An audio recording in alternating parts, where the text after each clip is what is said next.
Alright. Man, stop parking on the trees. What's up, YouTube? A little update. Driving to the store now. So, most recently, I decided to build some farmer's walks. And I meant to make a video on how I actually made them, but I didn't do so. But basically what I did is, originally, I wanted to find some 4x4s. I went to Home Depot, and I didn't want pressure treated because pressure treated, one, is going to dry out and the weight's going to change, and two, depending on how wet the wood is at the time, it is a difference of weight. And I don't like drilling into pressure treated. It's the stuff, I don't want it in my car, all that kind of crap. It's hard to paint. So then I went and I looked for 4x4s that weren't pressure treated, and Home Depot had some. And then I went over there and looked at them. One, half of them were cracked, and I didn't want any cracked wood for a 4x4 for farmer's walk.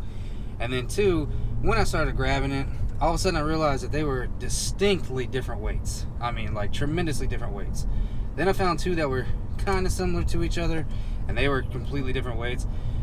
So I went to Lowe's, hoping that they would have 4x4s, and they didn't.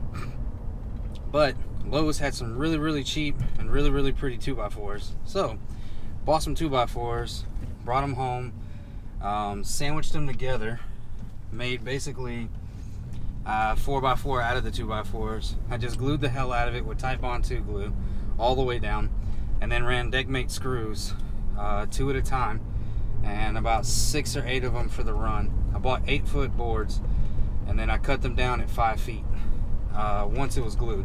So I glued it overnight, screwed it together, clamped it where I thought would be necessary, let it dry overnight. Next morning came in, got rid of any excess glue, went ahead and cut them at 5 feet so they were both the same. And then the excess 3 feet that I had left over for the boards, I cut them down to 16 inches. Or was it 15? No, 16 inches. Or 14 inches. 14 inches. That's what it was. I cut it down to 14 inches. And then I took them and put them on top. Glued them all up. I took a Forstner bit and drilled out where the hole's going to be.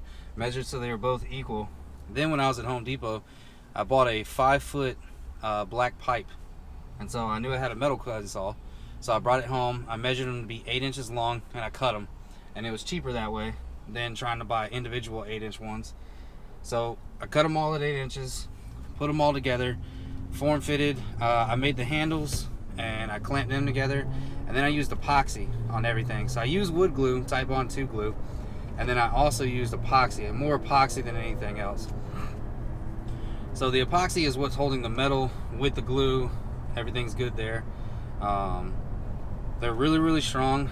Once I was done, I think my total cost was roughly $39 total.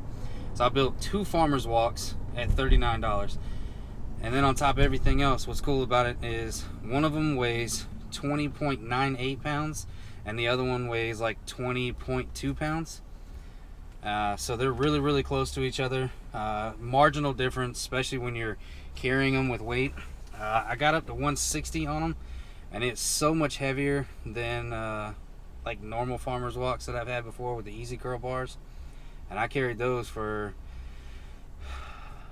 I think I got up to, I don't even know if I got up to 160 on those because they're such, kind of odd, and they're metal, so you definitely have chalk, but the way they're designed with the curls in the bar make it a little, cumbersome to grab. But these, what's hard about these is because they hang lower, when you're walking, like the walk down the path or whatever is not that bad, turning back, all of a sudden your legs at one point just like stop working. It's like you're trying to move and you're telling your body to move, but your body just doesn't cooperate. And it's a lot of fun. I can get anybody to do a farmer's walk, which is always cool. So like people that come in the gym, I'm just like, hey, you want to try it? And they see it and they're like, what the hell is that? So they have to try it. I'm the only person that I know in my gym that brings equipment to my gym, but there's a lot of stuff I want to do, like strongman elements, and my gym doesn't have it. I got 2 tires at my house, one 500 and one 600. I need to take them to a big scale. Either I'll take them to my local dump and have them weighed or whatever, That way I really want to see what the actual weight of the tire is. The guy I bought them from said they were 500 and 600, but maybe just because I haven't flipped a lot of tires, but the 600-pound tire is so significantly heavier than the 500-pound tire. And I don't know if the 500-pound tire is truly 500. I don't know if the 600 is truly 600, so I need to go and get that checked out. But the farmer's walk thing was pretty cool. Anybody that want to do it, pretty much do it just like I did it.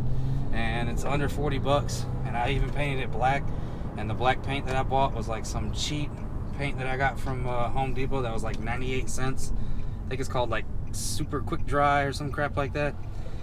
Worked fine. My whole process was I wasn't going to put a nice coat of paint on it anyway, because they're going to get banged around. They're going to get hurt. And then I bought a paint pen, so anybody that wants to actually, like, once they do the farmer's walk, they sign their name on it and they put the weight next to it. And I look at it like it's a personal goal that, you know, everybody comes in there and they'll get a heavier weight eventually. Hopefully they do it right, so just kind of see your progression. But this is more of an announcement. On 31st, we're going for a 350 bench and a 500-pound deadlift, no straps. So we're just gonna go raw deadlift, chalk belt only, and then bench we're doing it with sleeves and wrist wraps. So look forward to that. That's gonna be fun. Saturday, August 31st, right around the corner. So this has kind of been like a deload week. Monday I went in and did some volume for chest, just because like 315 is not that bad.